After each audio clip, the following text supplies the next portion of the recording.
progreso científico y tecnológico han generado un crecimiento económico impresionante y en muy poco tiempo, pero no todos han logrado gozar de sus beneficios. Muchos se han venido quedando atrás. La desigualdad de oportunidades, la discriminación, las insostenibles formas de producción y nuestro estilo de vida conforman el mayor reclamo social. Hoy hacemos un recuento de lo que hemos aprendido al respecto en Ahora Futuro, México y el mundo. México tiene futuro y su futuro está en tus manos. La mejor manera de predecir el futuro es crearlo.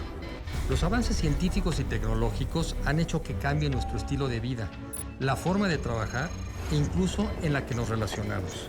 La capacidad de educarnos a través de Internet, de transportarnos en vehículos autónomos, de modificar el genoma humano para evitar enfermedades, así como el uso intensivo de las energías renovables y de la inteligencia artificial nos permitirán alcanzar mejores niveles de vida. Pero ¿seremos capaces de incorporar a todos o generaremos sociedades más polarizadas? De esto se trata Ahora Futuro, México y el mundo.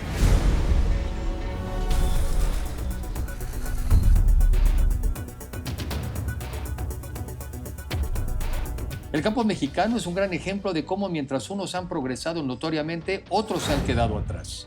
Casi el doble, que México ha llegado a tener una mayor producción de lo que ha crecido la producción mundial. México es el 10º productor agropecuario del mundo. Décimo. Es el 10º país exportador también agropecuario. Y eso te habla del contexto que ha jugado México desde 1994. Somos el 10º productor del mundo. Somos el 7º productor de proteína animal. Somos el 7º productor de frutas y hortalizas. Yo aprendí en la financiera rural pues, que prácticamente hay cuando menos 2 campos mexicanos. Este productivo, competitivo de exportación y pues sigue habiendo el minifundio. ¿Cuánto de la producción está concentrada en un grupo relativamente consolidado? O sea, ¿cuánto producen pocos, por decirlo así? Y luego al revés. 20% produce el 80% del mundo. O sea, es el clásico 80-20. Es el Pareto. El 20% de los productores del país producen el 80% de los alimentos. Del valor. Y si lo ves al revés, el 80% de los productores escasamente llegan al 20%.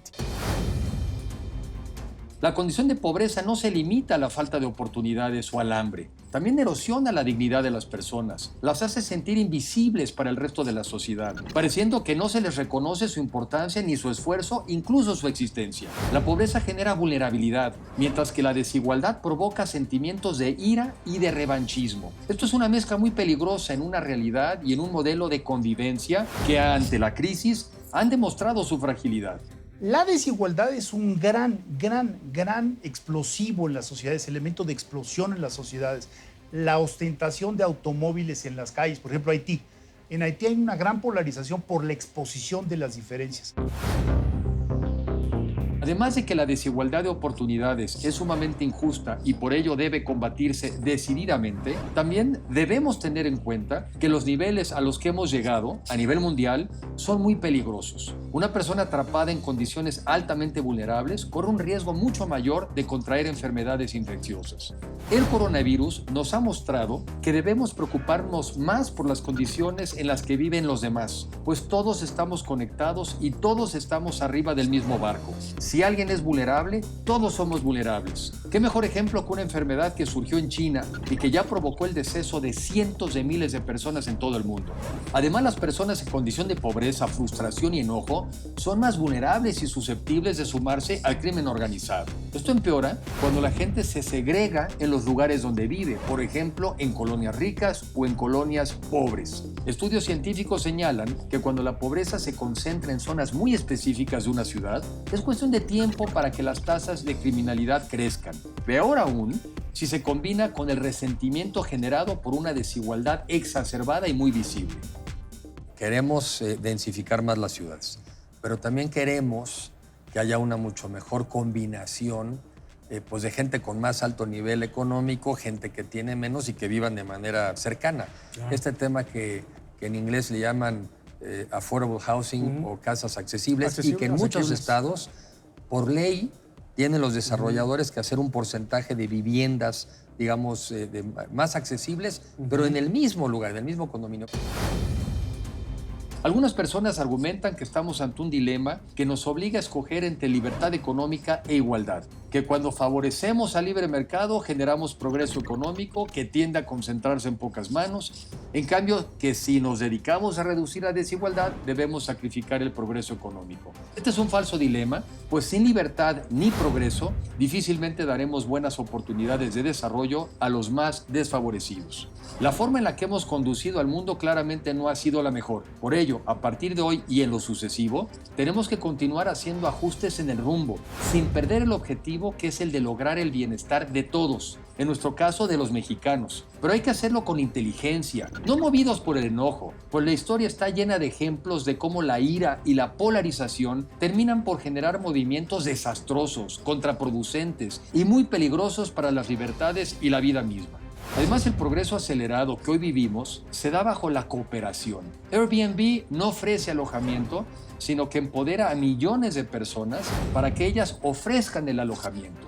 Google casi no genera información, pero se encarga de organizar la información de los sitios web que construyen miles de millones de personas. Mercado Libre no vende productos por sí mismo, pero empodera a millones de vendedores y compradores. Estos modelos se basan en la cooperación y por eso estas empresas han crecido de forma acelerada. En pocas palabras, si a más personas nos va bien, podemos cooperar para llegar todos juntos más lejos.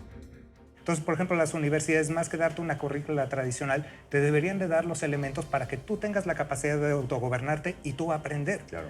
Seguían bajo el mismo esquema que habíamos aprendido dentro de la revolución industrial, en donde era el capital lo que te daba la capacidad de llegar y crear. Y para esto hemos hecho cosas como el MIDE, para explicar todo este fenómeno. Y sin embargo, el día de hoy, el capital no es el recurso escaso. ¿Por qué? Porque antes, por ejemplo, Cuando dices capital te refieres al dinero, ¿no? ¿Al dinero? Al dinero, a las máquinas. Entendíamos el universo como gobernado por los activos y ahora en la época de un Uber o un Airbnb no es así. ¿Dónde está entonces el día de hoy ese recurso escaso? El recurso escaso no es el capital, es la creatividad de la inventiva. Claro. Porque el día de hoy, por ejemplo, tú ya no tienes que hacer una gran inversión de dinero para utilizar tecnología. El día de hoy, por ejemplo, 2 chicos en una cafetería de universidad, armados con una tarjeta de crédito o a veces nada más con puras cuentas demo, tienen acceso al mismo estilo y calidad de tecnología que una empresa Fortune 500. En este cambio de época, cualquiera puede utilizar los recursos y la inteligencia de IBM, de Amazon, de Google, de Facebook y otras grandes empresas para crear su propio negocio de forma gratuita. Si tu proyecto crece, empiezan a cobrar cantidades accesibles, pero el acceso inicial ya te permitió hacerlo una realidad. Debemos democratizar más el acceso a los medios de producción y lograr que como mínimo todos podamos acceder a educación de calidad, servicios de salud, internet de banda ancha, seguridad y justicia. Es muy importante generar las condiciones para que todos nos podamos dedicar a lo que nos apasiona y así detonar nuestro potencial. Hay personas que lo que buscan es resolver algún problema público que nos afecta, como muchos que existen, y a ello que se dediquen. ¿Hacia dónde ha caminado la discusión, digamos, de quienes plantean una nueva justicia social? Hacia los mínimos. Millones de personas no salen de la miseria. ¿Por qué? Porque el sistema no les está dando salida, de alguna manera. Entonces, ¿hacia dónde ha volteado la discusión? Hacia los mínimos. Mínimo es agua potable, electricidad, servicio de salud universal. Mínimo es que la educación, que el sistema de educación te garantice que piso parejo, tú vienes de una familia pobre, si entras a una escuela, esa escuela te debe de dar los mismos conocimientos que la escuela de un rico. Y entonces sí la competencia se va a volver mucho más realista. Afortunadamente ha quedado demostrado que somos muchos los que tomamos los problemas en nuestras manos y no esperamos a que vengan los gobiernos a resolver. Organizaciones como las no gubernamentales, pero que también conocemos como bancos de alimentos, empresas diversas, emprendimientos sociales, asociaciones civiles y grupos innovadores, entre otros, que han entendido que tenemos que ser más corresponsables con el destino de los demás. Mi invitación sería, entren a YouTube, busquen qué quieren aprender hoy, lo que sea, y pónganse a hacerlos. No esperen a que nadie venga y les resuelva el problema. Háganlo desde su propia iniciativa. Un ejemplo son los creadores de Pixar, quienes decidieron por su propia cuenta ayudar a gente en situación de pobreza. Una empresa social lo que hace es, al igual que una fundación, ¿no?, nace con una misión y una visión de solucionar una problemática social pertinente.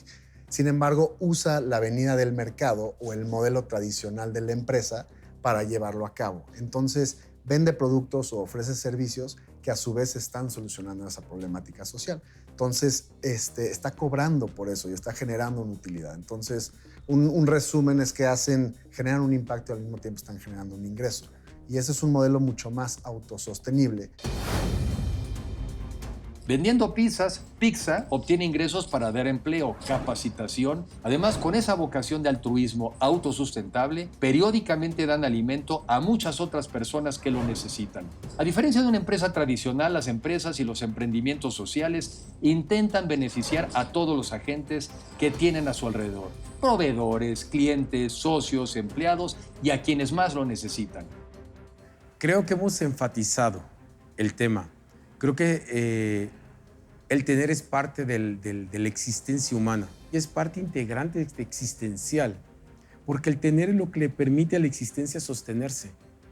Existencialmente nos mantenemos en el tener, pero creo que ahora hay que poner una gama de valores en esta parte del tener, para no caer en valorizar de más ciertos teneres, si podemos llamarlo así, teneres, esta pertenencia, ese tener, esa apropiación, y olvidar algunos que pueden ser más esenciales. Entonces, ahí sí valdría más una gama de valores. Más bien no es pelearnos contra el tener, Exacto. pero sí darle una connotación moral o ética. Creo que hemos sobrevalorado la tenencia de bienes materiales. Tener bienes materiales no es malo, pues todos necesitamos un mínimo de bienestar y de activos económicos para cubrir nuestras necesidades esenciales. En muchos países, siendo el nuestro uno de ellos, el lugar donde vienes puede condicionar tu destino sin importar cuánto te esfuerces. Tenemos que ir cambiando eso y ofrecer paso a paso igualdad de oportunidades para todos. Si no visualizamos que somos corresponsables del destino del país todos y que va más allá de pagar tus impuestos, que va más allá de ser un buen empresario. No nos está dando la economía para emparejar, esa es un poco mi reflexión. Y que muchos tenemos que entonces tomarle la mano a los que se nos han quedado atrás y ayudarles a dar un jalón. No nos está dando la economía, y no pinta que nos vaya a dar, para que nos emparejemos. Esa es un poco también mi reflexión. Y ahí sí es un tema de valores. Ya no es tú buscando tu bien individual, le ayudas a todos los demás a buscar su bien. Carranza, en algún discurso del 17, creo que decía lo contrario, el presidente Carranza. En la búsqueda del bien colectivo, o en el alcanzar el bien colectivo, es que encuentras tu bien individual. Creo que en el cambio de época es parte de lo que tenemos que visualizar. La excesiva desigualdad, la injusticia y el enojo nos generan costos a todos. Por ello, una de las directrices más importantes hacia adelante es la empatía. Todos tenemos cerca a alguien que podemos ayudar, asegurándonos que tenga las herramientas, el conocimiento y las condiciones adecuadas para lograr independencia y salir adelante. Esta es una invitación para que construyamos ese México que todos queremos y que lo empecemos a materializar a través de ser más empáticos con quienes necesitan apoyo, adoptar a quienes necesiten más de nosotros, no en el sentido legal, pero sí comprometiéndonos a largo plazo en ayudarles a desarrollar su potencial. Eso nos va a ayudar a entender el gran potencial que tiene México en su conjunto, un país joven, de jóvenes, que no ha tenido un crecimiento mediocre, sino desigual. Un país que puede llegar a ser el que todos queremos que sea y al que está llamado a ser.